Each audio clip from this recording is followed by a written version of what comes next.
আশা করছি তোমরা সবাই ভালো আছো। তোমাদের রিকোয়েস্টে আজকে আমি ওয়েস্ট বেঙ্গল স্টেট ইউনিভার্সিটির হিস্ট্রি জিই 5 নম্বর সাজেশন নিয়ে এসেছি। এখানে 1 থেকে 10টা কোয়েশ্চেন আছে, এইগুলো পড়ে গেলেই তোমরা কমন পেয়ে যাবে।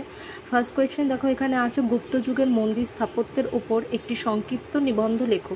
2, গুপ্ত আমলের অর্থনীতির বৈশিষ্ট্যগুলিকে তুমি কিভাবে চিহ্নিত করবে?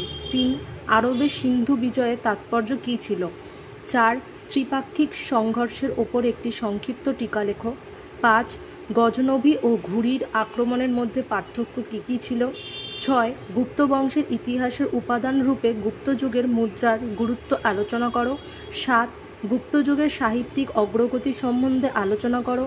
8, বাংলার সেন বংশ বলতে কাদের বোঝায়?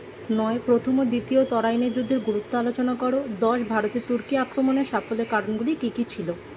6 থেকে 10 নম্বর কোয়েশ্চেনগুলো বেশি ইম্পর্টেন্ট, বাকি 10টা কোয়েশ্চেন পড়ে গেলে কমন পাবে। ভিডিওটা ভালো লাগলে অবশ্যই চ্যানেলটাকে সাবস্ক্রাইব করো আর পরীক্ষার পরে জানিও তোমরা কটা কমন পেলে।